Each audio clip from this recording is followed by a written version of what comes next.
Welcome to the Pulse Wave, brought to you by Metronome, where we build mission-critical tech to help harden our nation's land, sea, and sky, built for Earth, ready for orbit, as well as the occasional bureaucratic black hole.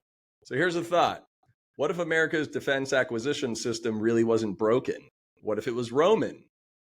So Rome fell, but it wasn't because of barbarians with better swords. It was because of paperwork. It was bureaucrats who couldn't fight, but they loved a really good long compliance scroll. The empire spent more time taxing farmers than defending their porous borders. More time enforcing dress codes and fixing their broken food chains. Does it sound familiar? Well, today in America, we've got hyper-bureaucracy running defense like they're grading Scantron tests. Box check culture has metastasized, DCAA audits, CMMC rituals, and compliance czars that wouldn't necessarily know the difference between an LLM and a PDF, but they manage both. We don't optimize, we ossify. And the irony is that all these forms and tag ups and boxes that are checked, they don't reduce risk. They just reduce productivity.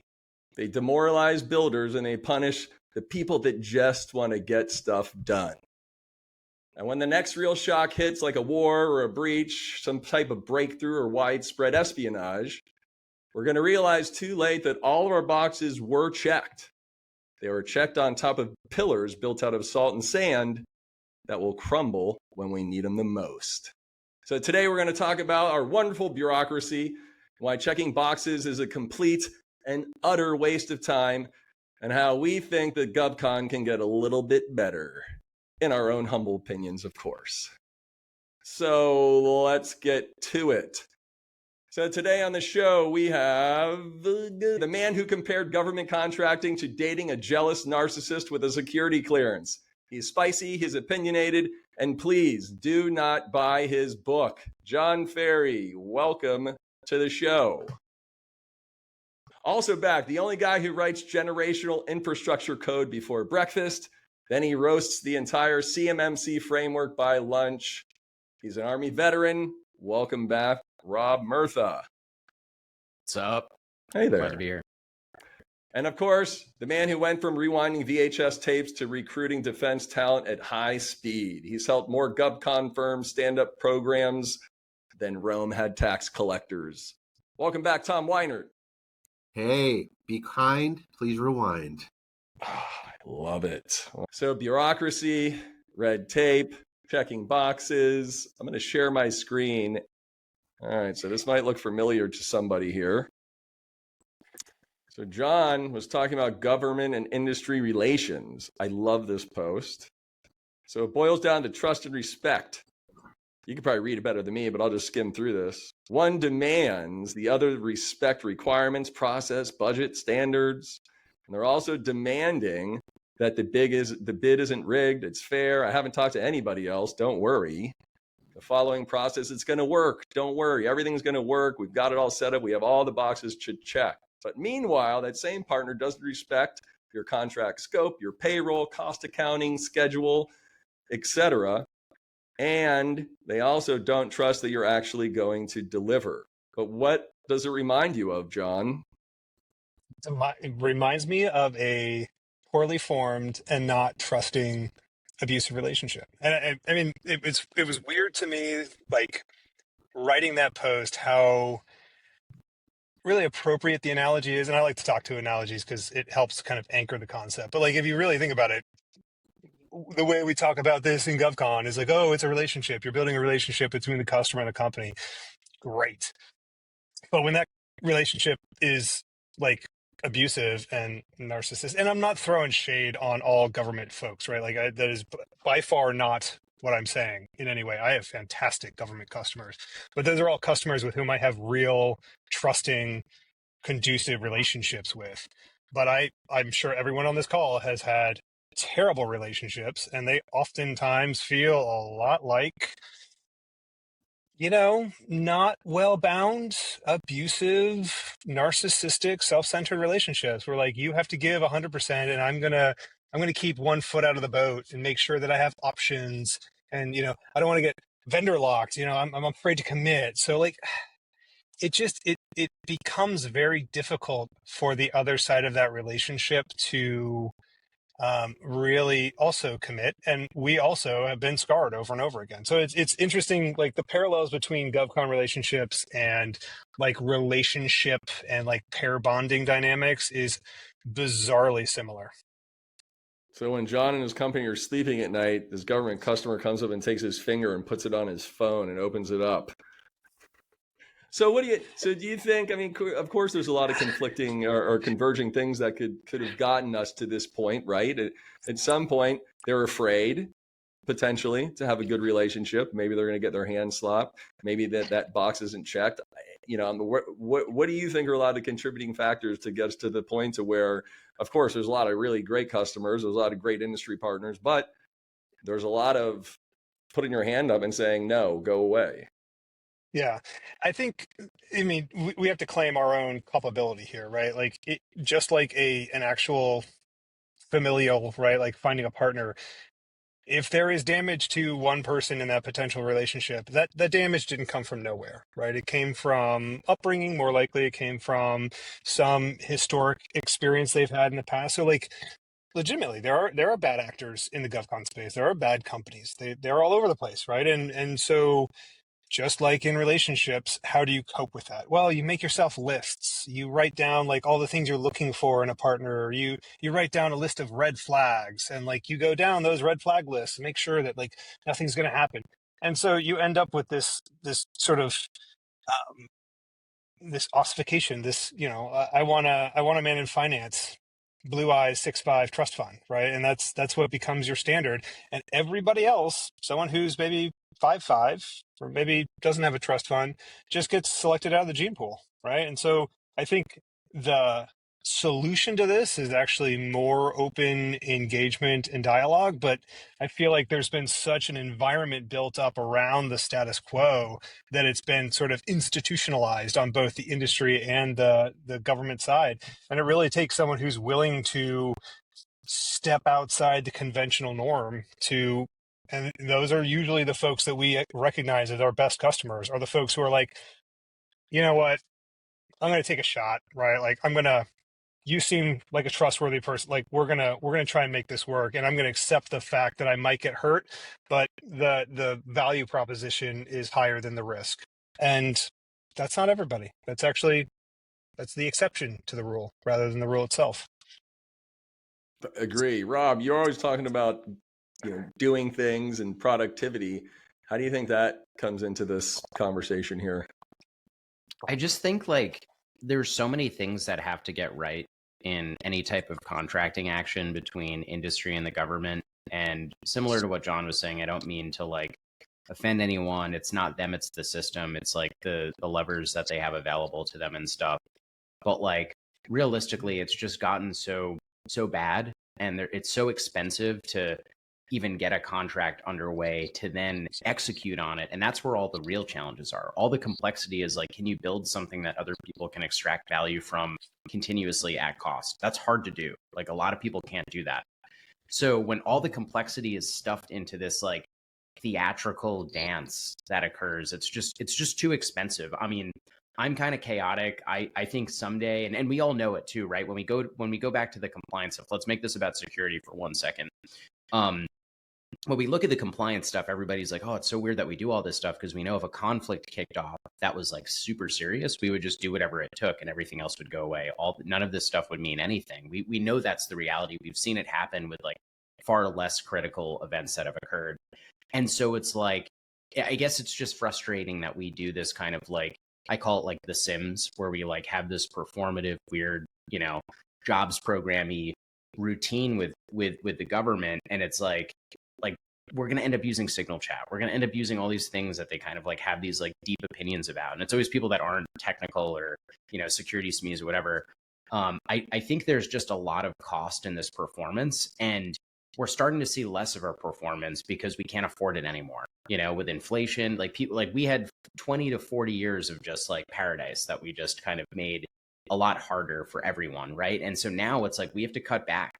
And this stuff pisses people off when they see people wasting time, money, focus, etc. And people are speaking out about it. And so I think that's why the industry is changing. That's why there's fewer contracts on the street. That's why they're moving away from, maybe staffing led to SaaS platforms where people vertically proved that they developed something. They're trying to lower the risk and they're trying to avoid the performance. And I think it's exciting. Tom, how do you feel about toxic relationships?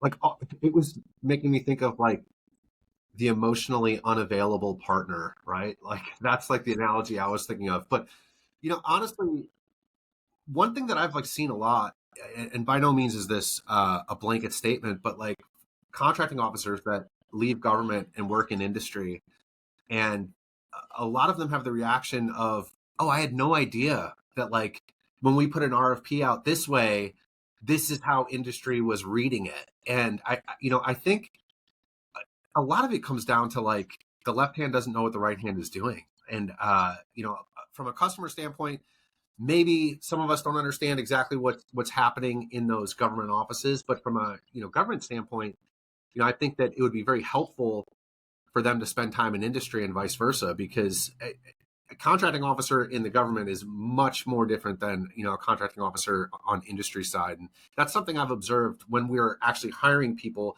into government contractors as contracting officers. So I think there's a lot of just, unrealized or misaligned expectations in that whole entire process. And every industry day they say, hey, we're here to talk and open up dialogue.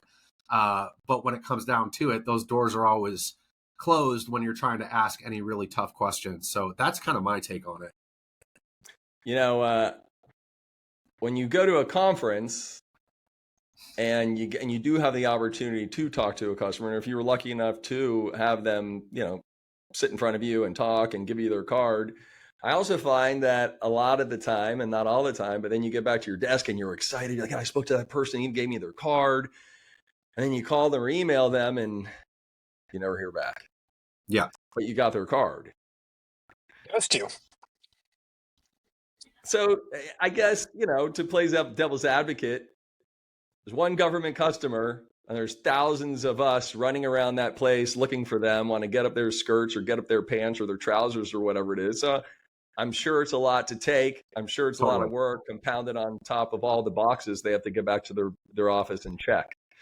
But thinking about that, so I was thinking about like this topic, the bureaucracy, and I keep saying it, the checking of the boxes and the going on the websites and making sure that you put all of your capabilities in, and going to the small business office and writing proposals and doing business development and security and contracts and HR and then recruiting and onboarding. That takes people. That takes people working a lot, sitting at their desks. And so I was looking up, I wanted to sort of get an idea of what the industry, how they feel about workload right now, especially. And because, as a company, we are really figuring out how we have resource management, right? This year, for us at least, speak candidly, contracts aren't rolling out as fast as they were. Awards aren't coming as fast as maybe they could at this point. I think the government's trying to figure out how to get their legs under them and use the new tools that they're being forced to use. But this article here is talking about 2025 report analyzes emerging trends, issues, priorities, and opportunities shaping GovCon industry with a focus on resource management, efficient utilization, and navigating awful regulatory uncertainty. It takes people. It takes a lot of time. And listen, our industry isn't necessarily special, but my goodness, when you sit down to write a proposal, it takes a lot of time. And you got people working all weekend and all night. So it says here, they're talking about DOGE and some key findings. Roughly 40% of firms are being directly impacted by the executive orders, and 1 in 3 firms said that they've been affected by DOGE-related orders. Thank God that we weren't necessarily. Utilization is a big deal. 77% of respondents cited they're impacted by budget constraints when it comes to managing resources. When you've got less resources, that means people are going to have to work more to get the work done that needs to be done. 57% cite new revenue resources as their top financial challenge, meaning they're not winning new contracts. 79% experience issues winning new contracts, as we just mentioned. Deal flow and pipeline performance is an issue for 43%, and 48% cite resource management as their top project management challenge. Thank goodness that AI and automation has made their way in, and if you're able to harness that to make things a little bit easier. But this is troubling when you talk about workload in general, but it goes back to me, which is, can we make this easier for us to work together? I'm curious your take on all of these stats here, Tom. I mean, a lot of it, I would wonder what that is, like the normal stats are on a normal year in government contracting. You know what I mean? Like, I think those are the same problems everyone has every single year. And I'm kind of also wondering how much of that is a result of actual contract loss and loss of revenue, or how much of that is, preventative measures that were done, expecting to lose contracts because of the chaos that was happening at the beginning of the year. That's kind of my take on it. I think from company to company, just by nature of the business, one company's up while the other company's down. Like that's how it works in my opinion. So, this has been a crazy year in general, but a lot of our clients have been somewhat protected from this. Only a few really seeing, we're seeing companies get awarded contracts and the contract is like smaller than it was scoped out to be as a result of Doge, and only a few clients that have, really seen cuts. But again, like, from one company could be killing it this year while the other one is kind of not doing good. And those companies that are pivoting to new spaces could also be seeing struggle just because they're pivoting into new markets. But that's really the only take I have is like, how much is a result of direct contract loss versus positioning or preparing for, what they thought would be a down market, if that makes sense. Yeah, absolutely. Maybe I'm showing my hand too much, but if we weren't implementing as much automation and AI as we are, we would have some pretty concerning resource management issues at this point. We don't right now because of that. John, where are you at? It's interesting. I'm gonna touch on a couple of things here. So I think the sense is probably real. Something just heuristically and anecdotally that I've seen is, from my own experience. Number one, I know for a fact that through the Doge, the DERP, the fork, the RIF, right? Like, on the government side, there are factually tens of thousands fewer procurement professionals across all of the services, right? I've heard this from senior leaders out of their spoken mouths. And so, like, and something that we're trying to fix is that, like, acquisition is a very manual process, or at least it always has been. So if there are fewer bodies to move the paper from the left side of the desk to the right side of the desk, there are inherently going to be fewer solicitations out on the street, right? Fewer solicitations means fewer wins, period. Another second order effect of that is, because there are fewer people to push fewer papers, more contracts are being extended, right? And I've experienced this directly, right? Like, oh, hey, we're gonna kick another bridge contract on this. We're gonna kick the contract option years out a few more. Like, we just don't have. It's so much easier to cut a 6-month or a 12-month or a 24-month extension off of an already awarded contract that was supposed to come due this year, right? Because they just don't have the acquisition staff to support it. The interesting thing that I am seeing is that, and I think this goes to your point about adjusting to the new normal, is we're still under a hiring freeze on the government side. And because of the hiring pressure, they are being forced to use more automation and AI. Good for me. But think about the second order effect of that is, if we were put under headcount pressure, we were forced to adopt AI and automation to make up for that headcount pressure. Are you going to remove the need over the intermediate term to ever have those people come back, right? So whether or not deal flow increases again in the future after the kind of the ripple from the first 100 days of the admin, yet to be seen.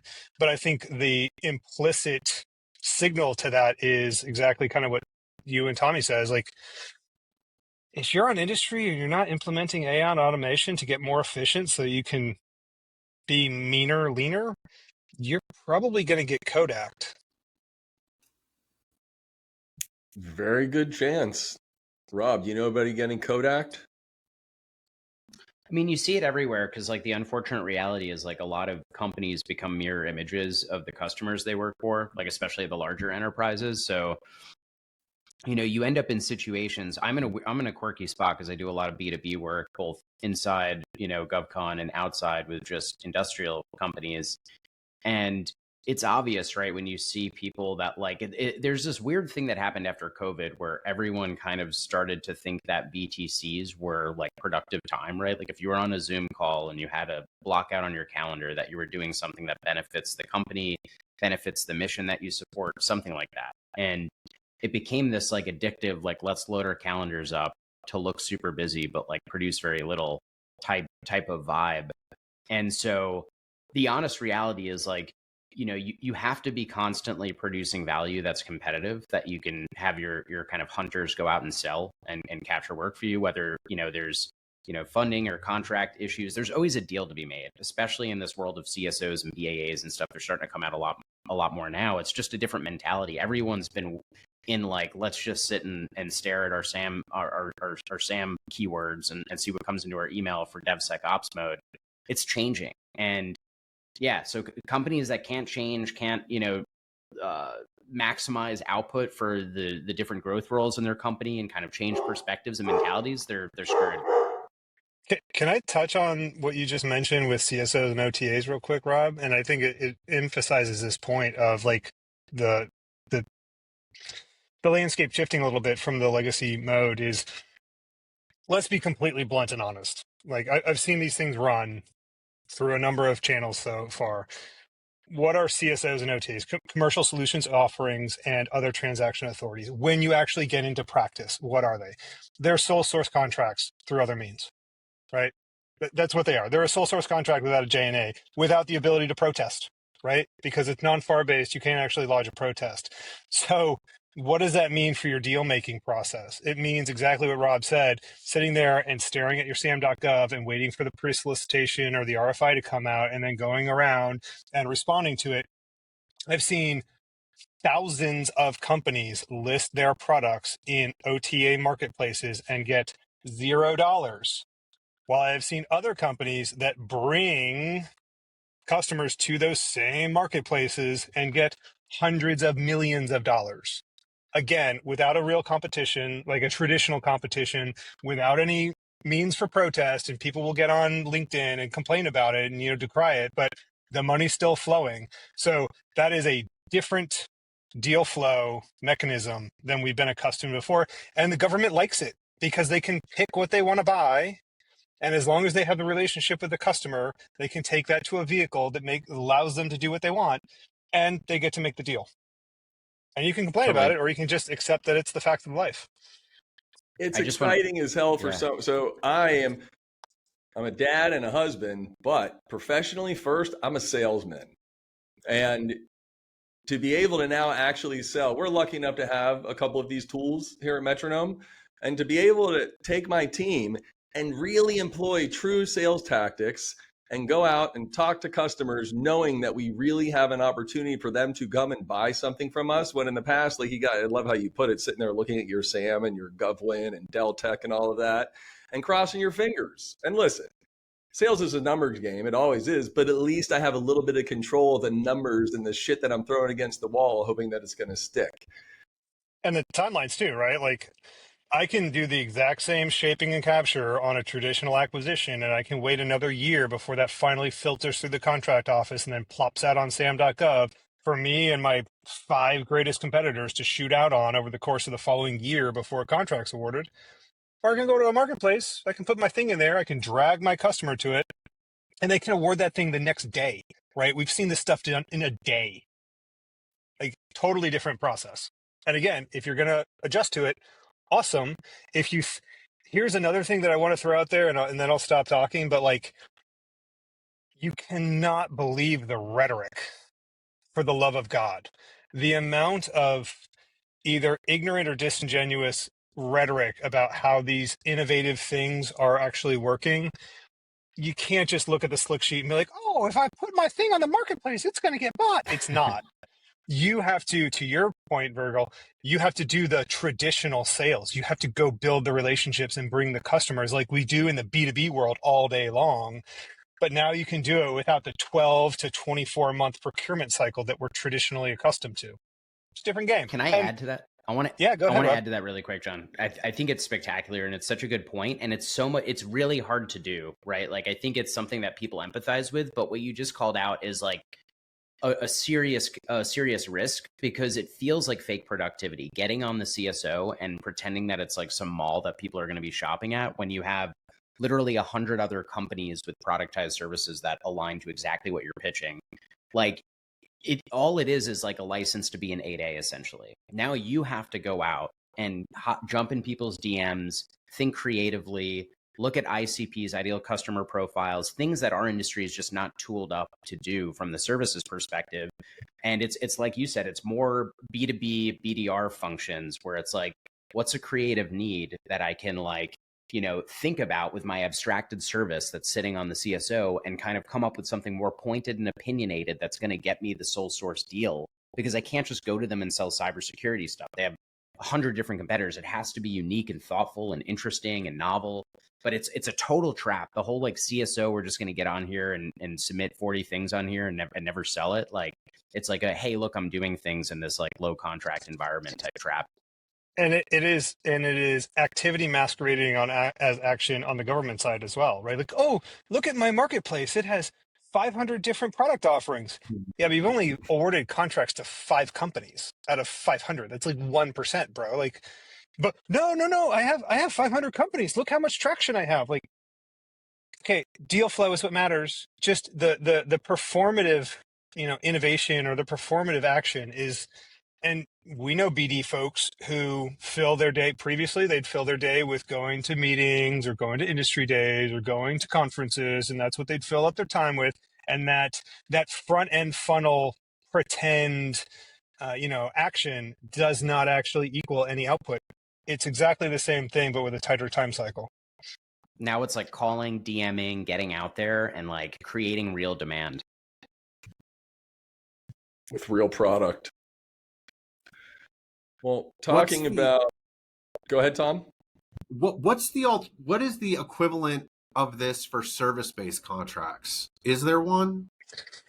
I'm glad you asked that, Tommy, because I wanted to caveat, right? Like for CSOs and OTAs, it's commercial solutions offering. Right. Like you're not going to do A&AS services, butts and seats contracts, right. seated support. Like that's still going to do your traditional FAR 16.5, FAR Part 15 type flow. That's going to happen. But I think what Rob mentioned earlier is something that's important to note is I think DU probably led the way on this with these new vehicles is there's a lot of companies that are productizing their services, right? So if you have a discrete service capability you provide, hey, we do digital transformation, we do cybersecurity, whatever, right? Something that you can clearly articulate an end state as a product when really all you're talking about is people doing stuff, right? You're not selling a hard end item. You're not selling software. You're selling people doing stuff, which traditionally has been sold through 541-330, 541-990 engineering services type NAICS. No, you wrap that into a package and say, I can do stuff for you that looks like this, and you can put that on a product marketplace. I'm obsessed. Really quick, I do this day in and day out for different people. Like I love this stuff so much. I think there's so much upside to productized services and we haven't realized it yet, but it will eventually get realized. And I think it's going to be a way that the government can hold delivery accountable even more effectively because CPARS is like totally cooked. It's not a real thing, And what's interesting is like the old FTE staffing model that you were describing, those specific nomenclatures, John, like that is like you give them a person, your value is that you found a person with the right quals and they're not bad, and then now they sit in this contract, but the government doesn't have time, scope, or sometimes the talent to like get value out of that asset. So the productized services thing is like, here's a completely modular, decomposed, potentially milestone driven contract where you can pay for like small, like sprint engagements, 3-month engagements, fractional. We have 4 hours of this DevOps FTE and 6 hours of this data engineer. You know, we only have an AI specialist that can speak to like architecture and schema for 2 hours a week. Just like you can completely mash this up into a beautiful hybrid thing and also play with like the rates and margins and how you attack it. I mean, it's great for both industry and government. We haven't gotten enough reps yet to see this thing materialize. And like, I love that you called out DU. They have done a really great job at this, but it's going to be the de facto model. I think the old staffing stuff, unless you're a security guard, it just like doesn't work for technology.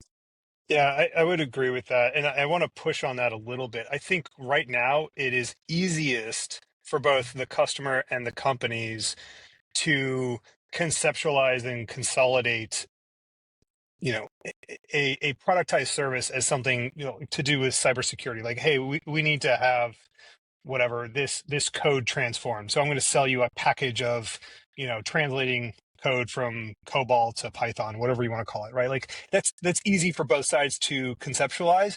Why? Because it's easy to conceptualize the outcome-based procurement, right? It's easy to conceptualize the outcome. Whereas if you're talking about, you know, program management services board, business financial management, it's harder. They're accustomed to having just straight staff augmentation, right?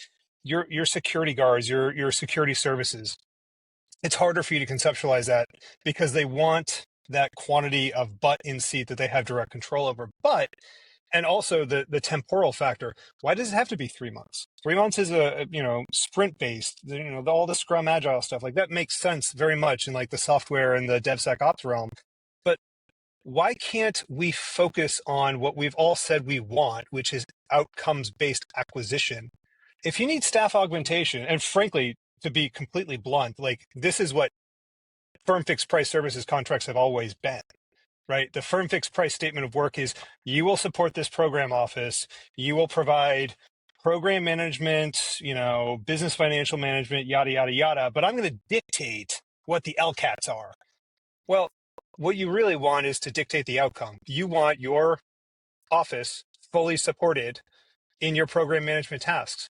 Well, if I can sell you that as a product, hey, we do full suite program management office support, and we will sell that to you as a package. Why does it have to be 3 months long? Why can't it be a year long? Why can't it be 5 years long? And then I get to choose what human capital resources I need to deploy to achieve that outcome. So now I have not painted into a corner with LCATs and LOE matrices. You're not painted into a corner of having to find what those things are. We can have a more conducive relationship on whether or not we're achieving the stated outcomes or not. And I think we're just barely starting to creep into that space. It's very difficult for folks who've been doing stuff for the same way for 40 years to reorient the way they think about these things.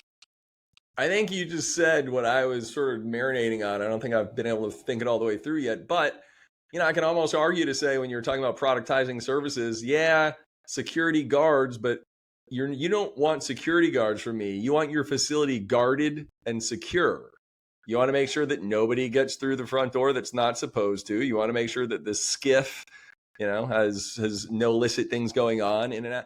That's what you want. You don't want security guards. You need this done for this amount of time to make with these parameters. Everything could be couched like that, and that again is isn't it? You're right. It feels like it's teetering around there, and based on what I'm going to show this next article, maybe we can keep pulling on this thread here. So more acronyms, right? I mean, what's DoD without DOW without acronyms? Defense acquisition reform takes center stage with SPEED and FORGE Act. That's 6 letters in that acronym. The normally nonpartisan legislation had a really close split, mostly down party lines, due to the additional cultural amendments, including measures pertaining to transgender individuals.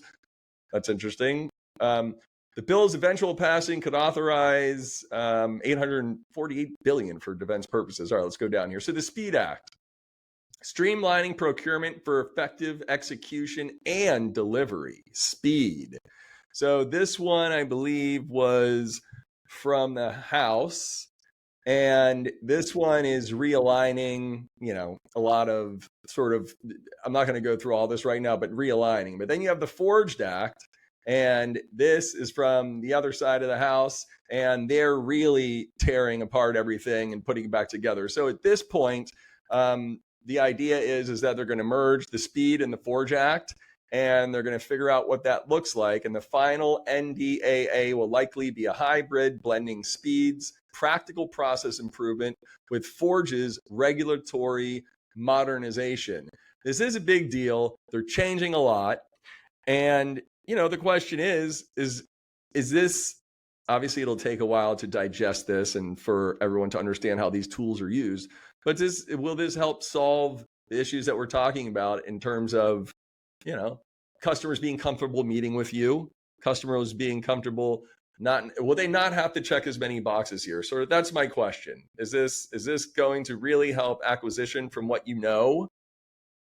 Or is this just another way to check a box and say, well, hey, we tried to change something? I'm curious and how much you guys even know about this yet. Well, you didn't mention the order down from SecDef that said we're blowing up JSIDs, right? Like that's part and parcel with this also. Please expound. Yeah, so I think what was it, a couple of weeks ago? Maybe it was a month ago now. I don't know, whenever we're recording this. But yeah, the SecDef, right, Hegseth kind of sent down a memo that said we are no longer doing the Joint Capability Integration Development System, right? I'm sure most of the adherents to this pod have seen the DAU chart, right? All the different milestone A, B, C, D processes, right? The left to right flow. And supposedly, JSIDS is blown up. JRock is no longer in charge of being the end-all, be-all ACAT level decision authority. It's pushing down authority to the services to kind of write their own adventure story in terms of what they acquire, not necessarily being beholden to joint requirements. I'm going to be honest, and I earnestly hope that I am wrong. I am actually bearish on this in many ways. Interesting. And I'll tell you why. Go ahead. So in my view,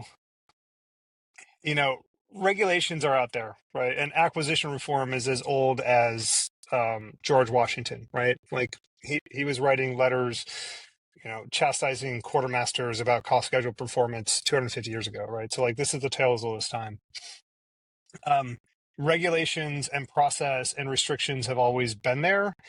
The difference between someone who has been able to get a lot done in the department versus someone who does not know how to get a lot done is the people who know how to get a lot done are the folks who know all of the myriad exceptions to and the workarounds and then this and that of all of the different rules and structures and processes, right? And I think to Rob's point earlier, when things break and we have a GWAT, like we throw a lot of that stuff out the window or we find convenient ways to work around it. The people who are typically the strictest adherents to those rules and processes are those who want them around, right? There's a culture. It's that box check culture that you kind of talked about, Virgil. And it's less about risk, to be honest with you. If you really kind of boil it down to a sociological level, it's not about risk. It's the risk of blame. It's the risk of discredit. It's the risk of, loss of credibility, right? Cost schedule performance. What am I going to be on the blame line for? And how all these different structures and strictures we put into place to try to prevent or to shift the blame for cybersecurity intrusions or cost schedule performance slips or, bad actors overcharging the government by $370 million, those types of things, right? We try to put all these checks and balances in to make sure that I'm not on the blame line when something bad happens, right? Because I followed all the checklists, right? That's a culture. And cultures take a generation to change. we're not talking 3 to 5 years. We're talking 20 years for this to fully work out of the system, because you have an entire workforce, and maybe the fork, the derp, and the riff will change some of this a little bit. Maybe we're talking 5-year timeline before we see fresh blood.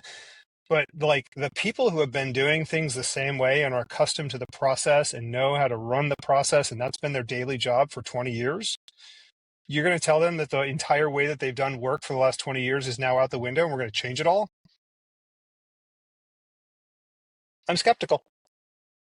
I can see how you may be. So I'm curious. This is sort of along the same lines. Like down here, they're talking about acquisition process innovation. It's going to expand CSOs, as we were talking about, faster approvals for OTAs, restrict flow down requirements to subcontractors to ease compliance for smaller firms. They don't mention this is sort of different. They don't mention SIBRs. So what has happened in the last year to where SIBRs are sort of going into the background and it's more OTA and CSO? Do any of you have some color on that? I have no color on that. Why is SIBR becoming more of a bad word than a CSO or an OTA? I think. Go ahead, Rob. I was going to say, just because of like what we talked about earlier, the SIBR, the performance of like a lot of prominent SIBR programs. I think like when people are joking about like the lack of due diligence and how they get assigned to things that they don't understand, and you know, it's just a situation that people are evaluating things that they have no stake in, right? Like if you're going to spend money that isn't yours and you have no stake in the thing you're evaluating, and you're not even like specialized to interpret it, like you're a mechanical engineer but you're assessing software, or you're a software engineer and you're assessing something mechanical, and everyone thinks it's a big joke, like people just lose trust in that institution. And it's not surprising that 1% of SIBRs convert a year. And the sad part is that 47 million of converted SIBRs probably would have converted anyway. Those are probably like the Anduril type SIBRs that exist, where they have like these huge, you know, hardware sensor towers that they would have sold to someone anyway. So it's good. I mean, I think like there needs to be more accountability. We need to be creative about how we, hold systems and outcomes to account. And we need to incentivize good behaviors. And we need to create some type of like expectation that kind of manages those two things, incentivization and accountability. And I think you'll see the world move, right? Because all this stuff is just human behavior stuff. If you treat SIBRs like like some type of toy you find in a Kellogg's box and people are just firing stuff off at it, and it's like just like the scammy grant program, you're going to get those results. But if you treat it as this like prestigious, interesting, thoughtful, you get your record, you know, it's a public record, everyone can see how it was scored and why. You have a third-party assessment component where AI, you know, near super intelligence is also providing its like, you know, novelty score and all the other scores that you've designed for that, and it's not a human that's biasing it. I mean, I think stuff like that will like get people to get excited about it. So why CSOs are a little bit more legit is because I think it's what we talked about throughout this whole episode, where it like takes sweat equity, it takes your hustle, it takes you convincing people and demoing and pitching and really thinking through something. It's not just as like kind of, you know, slot machine as the SIBR program is. Rob, so you said 1% convert of SIBR's programs. So what do you think a good conversion rate would be? Just because by nature of that program, I mean, there's going to be stuff in there that, you know, my understanding of it is it's a quicker way to get innovation into the funnel. And just by nature of that, bad stuff's going to be brought in because you're innovating. So, but 1% is really low. So what do you think? Like, There's just, because like 100% would be questionable, because then it would just seem like a way around the acquisition process. But what do you think would be a better? Dude, that's a great question. I have no idea what specific percentage, you know, hopefully much higher than 1%, not 100%. Right. But I think it's exactly what you just stated. Like even our definition of innovation and the way the community has diluted that word and they throw it everywhere. Like a lot of people are getting SIBR awards for like 2018 tech. Right. And like 2016 tech that happens to be in aisle 4 or 5 or whatever. It's like this like super cringy thing for people that are like in on the joke.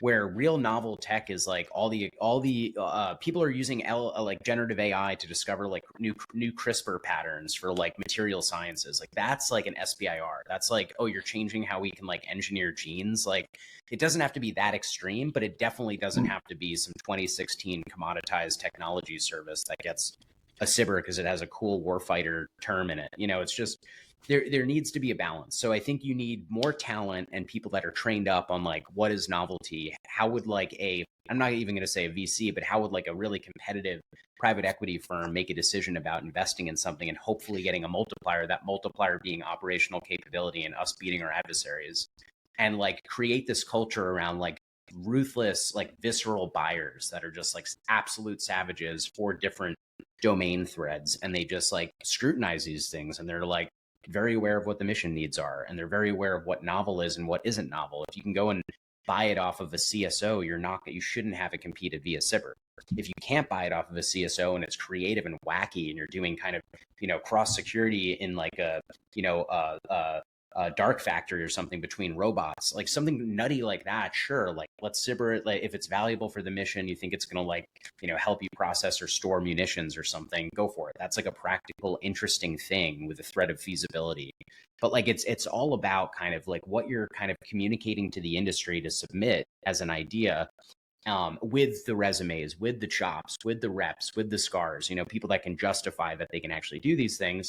And then how you're evaluating them. And I think AI is going to play a huge role in that, because something people don't really index on is AI is like the greatest like equalizer. It eliminates all this nepotism and cronyism and stuff. It could be this third party unbiased thing, and then all the goofballs are going to come in and be like, AI is biased. You know, like you don't know what the training data is. It's like, come on, like, you know, it's so extreme, right? You can risk manage that. It's a lot less biased than some random person that was socially engineered at a conference and told to like finger scale some SBIR, right? So I'd love to see more AI evaluations compared to the human evaluations, so we can root out some of this cronyism. We're Without a doing that doubt. right now. That's Go actually ahead, John. pretty awesome. I know exactly what Rob just said. AI evaluations to do A/B show for evals. 100% doing it right now, and it's fantastic. And there's levels to that too, right? Because I don't care if you're a SBIR evaluator or a full up, you know, FAR 16 source selection committee member. Once you get into like the 500th page of the evaluations you have to do, you get freaking tired, and you get like, and I think folks have actually studied this. Like there's a 500. tail off. Yeah, man, hundreds of pages. Well, you know, the last services contract I won, my proposal by itself, all volumes, was 150 pages long, right? So multiply that by the 5 different companies that submitted. You got what, 750 pages or something? Like it's a lot of material that humans have to read through.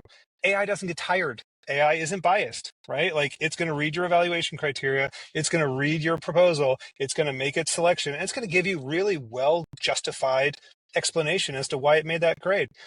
To your question about why OTAs are the new hotness and SBIRs are kind of meh or mid now, a couple of things that I don't think we can ignore is, number one, folks are getting jaded on SBIRs because so much of that money is being soaked up by the mills and the abstracted mills, if you will. Number two is, guess who doesn't qualify for SBIRs? All the VC-backed companies. Large, yeah. So, you know, the Pentagon and the Hill and the White House are under pressure to give more DoD money to, you know, all the VC backs, whether they're large or small, doesn't matter. And I'm hearing from the smaller VC backed firms, like the tiny startups, right, that are just getting out of YC or whatever, like they're very much still going after SBIRs because it's free, non-dilutive capital. There's a lot of VC firms, particularly the ones that are focused on public sector, that are actively telling folks to go get SBIRs because it's free money for the LPs. Fine, whatever. But for your garden variety business, like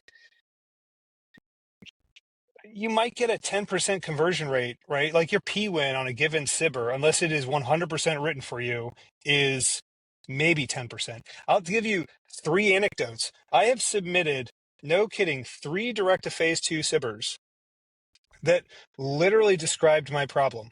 Like the problem that my capability provides literally solves them. In 2 of them, they actually cited articles that I wrote in the National Contracting Management Association magazine about AI for acquisition. Like, literally cited me as a source, and I didn't win them.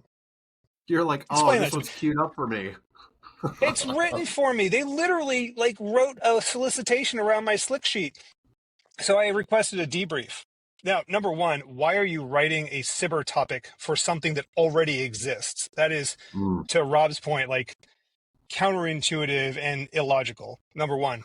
But I went ahead and I got a debrief from one of them because it just literally made no sense. Like, I did all the shape.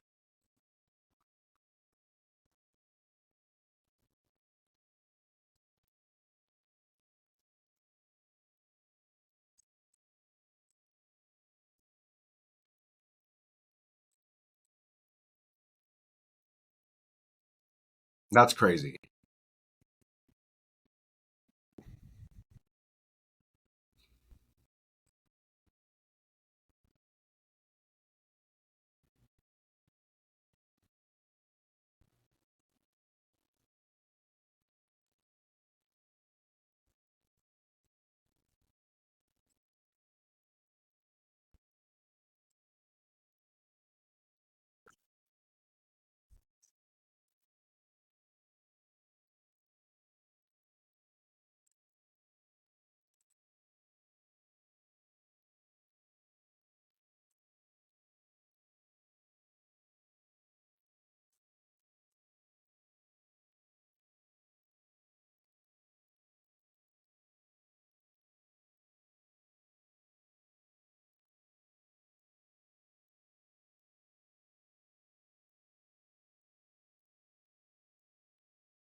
I want to bring up one really quick approach to the DARPA example you made, because at Kessel Run, I actually, like, on the side supported this program called KRX. It was like Kessel Run's experimental program, where it was like they had this whole like build by us mentality forever, which was like very kind of daunting. But internally, we tried to disrupt our own kind of innovation stuff that was going on and say like, hey, other people are building really cool things. There's tons of agencies that were doing DevOps really well back then and creating containerized apps, and it was spectacular.